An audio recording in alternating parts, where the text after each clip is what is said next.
Have you developed pain in your hands or other extremities while gaming? Stop! Don't look at her, look at me. E.G.G. Egregious Games.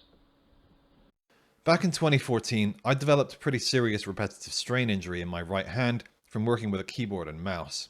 I lost my job, I burned through my savings, and worst of all, I couldn't type or play video games for about 6 months. It sucked. You don't want that.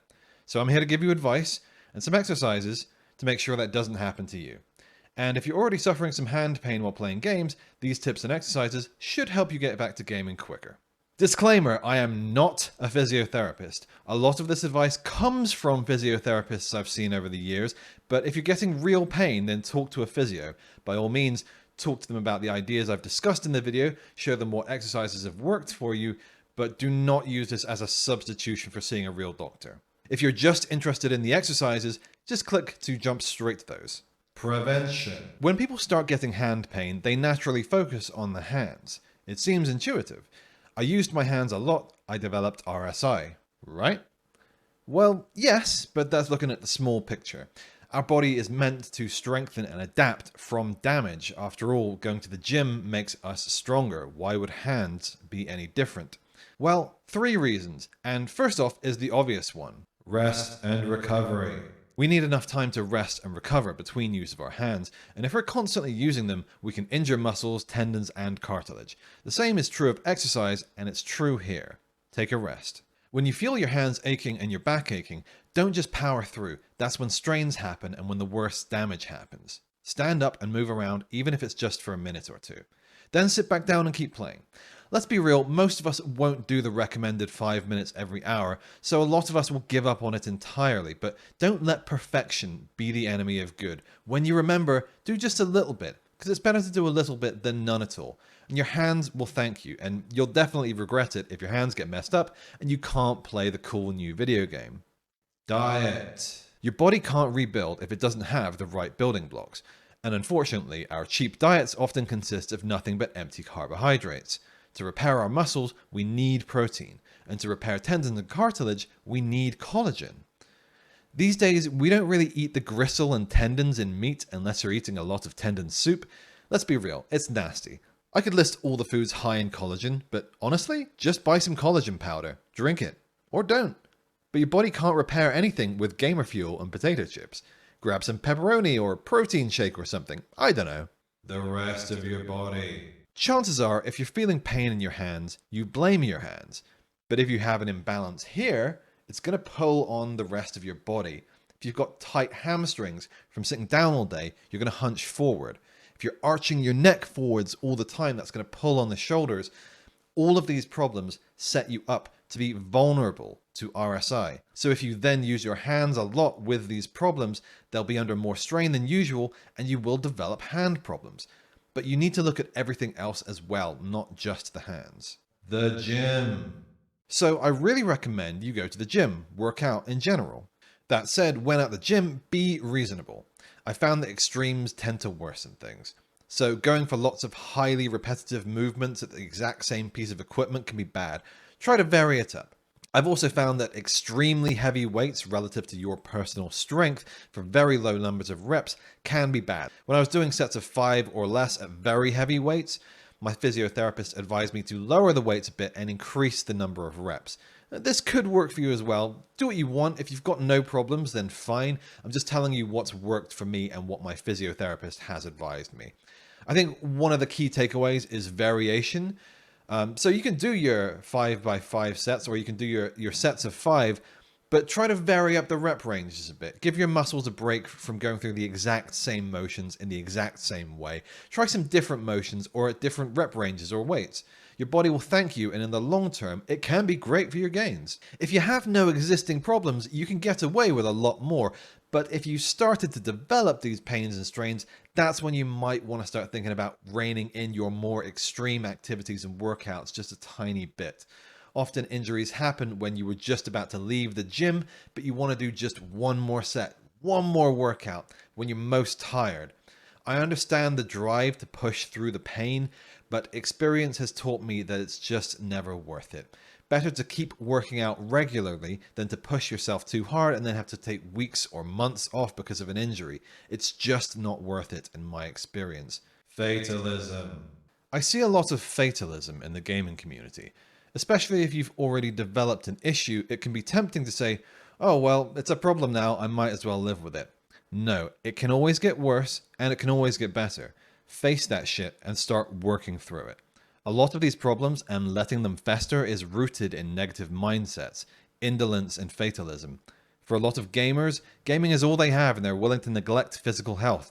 But I have vastly improved my RSI symptoms to the point of being able to play video games again, and so can you. After my RSI initially happened, I couldn't type or play video games for about 6 to 9 months. I was using voice software, I was using left-handed mice. Ultimately, I had to take a more proactive approach. Now, there is a limit to that. When your hands are feeling very tight or swollen, that might not be the time to pursue exercises. Sometimes you gotta let it rest. Just put the controller down, the mouse, the keyboard, chill. A lot of us avoid sitting still with our thoughts for a myriad of reasons. Maybe time to address why that is. The mental and the physical are very connected, and if you neglect one, you can be sure it'll spill over to the other. Exercises. So, in these exercises, we'll be focusing on active rather than static stretching. Static stretching, that is, holding a position for an extended period of time, can actually weaken muscles, and while it has its place, I think gamers are impatient folk and we like to keep moving. We develop RSI from holding unnatural positions for too long, and the key to fixing that, I think, is to move through varied positions to counter those imbalances. It's much better to do different exercises every day than the same ones. With that in mind, watch this video, watch others, create your own exercises, and just stretch in ways that make your body feel good. Every body is different and all your aches and pains are probably going to be different from mine. So if the stretch feels good, then you've probably found something that works. But here are a bunch of exercises that I've found really work for the common ways we hold controllers and mice.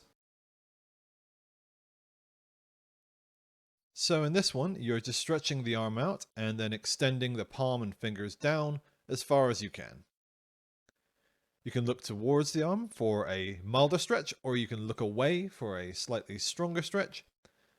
I find that the neck movement doesn't make a huge difference either way, but it might make a difference for you. This is another little addition to that. You can just curl the fist and pull it up. This one I found works really well on gamer hands. You can also clench it up towards the face like I've done here. I haven't found that's done too much, but it can help keep the movements dynamic and not static. You might want to try adjusting the neck as well. Next, we've got this palms together movement. I find the usefulness of this one depends on the day for me. Some days it does nothing, other days it's great. But it's a great one to have in the arsenal. Then you can tilt it up like this. This one tends to be a bit more of a pull for me than the previous one. I'm noticing here that in the camera on the playback, I was seeing myself on the camera and I noticed that one of my shoulders was popping up. So if you can record yourself doing this, that's great because you can notice any imbalances in your body. I definitely have a tendency to raise my right shoulder up. That's a tendency from my right mouse hand. If you're right-handed, you're probably noticing the same thing. Next up is you put the clapped hands above your head. This doesn't seem to do much for me, so I tend to just do this one. This is where you put it behind the head. You just hold it like that. Very easy, very worthwhile. This next one is one that I pretty much discovered myself. It's a very simple starter of just holding those arms above the head. But next you kind of push the arms out and push the shoulders out. And it's kind of like the ring pose in Elden Ring. So yeah, just do the ring. In my opinion, the best way is to not just hold a static stretch for a long period of time, but rather keep those muscles active and move through the stretch. So keep widening your stance or like expand and then contract. As you can see here, I'm sort of pushing the elbows out a bit, keeping the hands together and widening the shoulders a little bit by bit. I can really feel it in the shoulders here. Make sure to keep just loosening shoulders up between each exercise. Demonstrating the same thing with a somewhat wider stance here. Really pushing those elbows and shoulders out. but trying to keep tension in the shoulders so there's like a pull there. Do you know what I mean? And keep tension in the hands, because the hands and the arms and the shoulders are all connected. You need to exercise them all if you want to get your hands better. This one's another pretty simple but very effective one. Similar to the ring, you're trying to push and sort of keep tension in the arms and sort of widen that grip. You can't see it, but I'm really focusing tension in and through the elbows here and through the hands themselves. This is just the same as the previous ones I've shown, where you keep those fingers pushed back, but you're really trying to keep those fingers pulled back. This is just advancing on that motion, moving the arms into a new position and keeping that going. This is just another little variation on the previous. If you're doing this properly and tensing, you should be feeling this in the wrists, near the base of the palm, and in the elbows. Make sure to shake those hands out between exercises, keep everything loose, especially if you've been tightening things for a long time and doing these back to back. This next one, just pulling the arms, going sort of in the opposite direction and trying to really flex those wrists. Make sure to rotate the hands around a bit. The point of this is that you've been holding your fingers in unnatural positions for hours on end. So here you want to try and vary the positions. Make sure your hands are used to doing more than just being held in one position for hours at a time. This next one is almost like holding a basketball.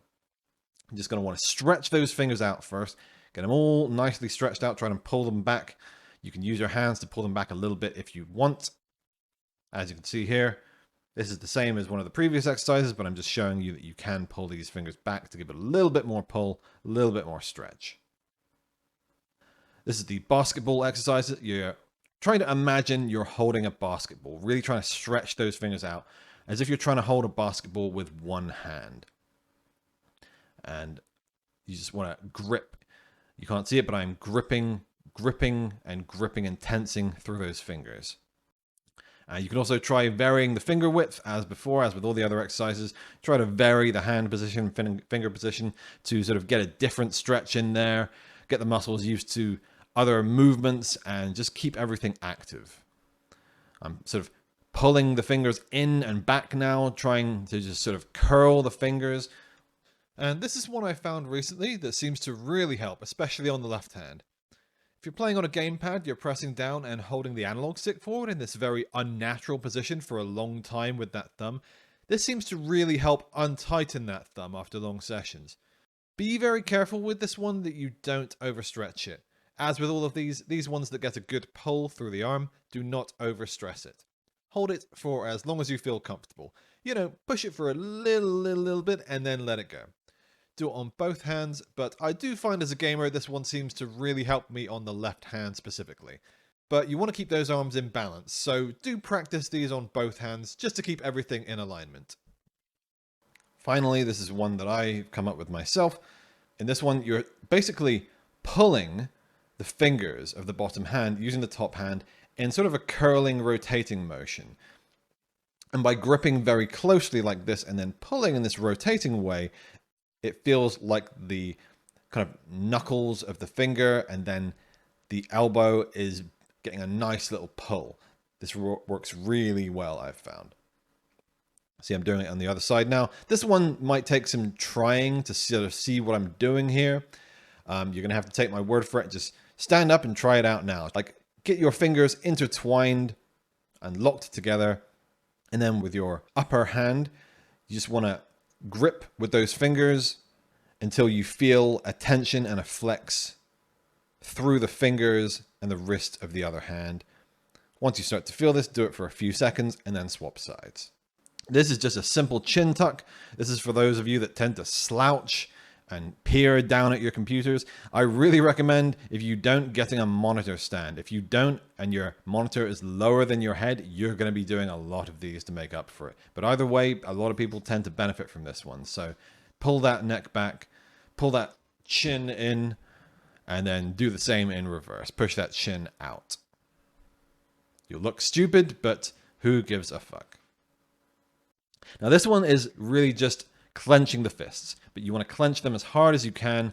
Again, you can try moving the wrists up and down here, almost like you're revving a motorbike. Keep those hands flexible in between the exercises. Finally, just a couple of little additional exercises here that we've got. One of them is this. You do this with both hands. Basically, just trying to touch each finger rapidly to your thumb. Do it as fast as possible. The other one is very simply this. You try and spread your hand as wide as it can possibly go. I like to clench my fist afterwards, and that helps a lot. This is very good combined with the motorbike exercise. Additional advice. Thumb massage. One of the best methods for taking care of hand pains is a simple hand massage. Now, you don't want to give the massaging hand more aches and pains, so I find it's best to use the base of the thumb to massage the other hand, like so, rather than kind of trying to use the tips of your fingers. These teensy digits are a lot more fragile and will tire out faster, so be careful and don't do too much of this. As I say, this is what I do.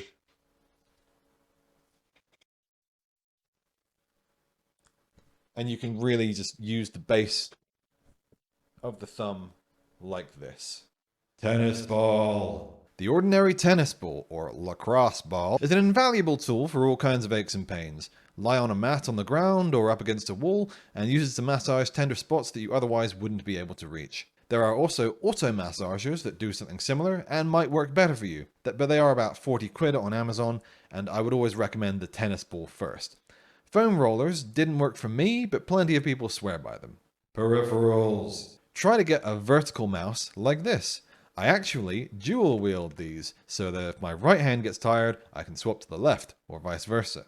There are all kinds of third-party peripherals for consoles that might work better for you.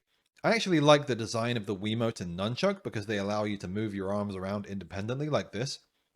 But the Switch Joy-Cons unfortunately lack a proper grip that makes them uncomfortable to use for long periods. I also have this third-party Switch controller with face buttons on the back, which allows you to use those if your thumbs start getting tired. If you play MMOs with a keyboard and mouse, you might want to invest in something like a Razer Tartarus, basically an ergonomic half keyboard with an analog stick. I got a third-party one and I found it way more comfortable, though these days I just choose to play FF14 so I can play with a gamepad. More and more MMOs are adding native gamepad support. It took Path of Exile 10 years to fix their shit. Every other MMO without gamepad support? Please get good, or you will be replaced. Compression gloves. I use compression gloves sometimes, and I find they definitely help when doing a lot of typing or other intensive activities.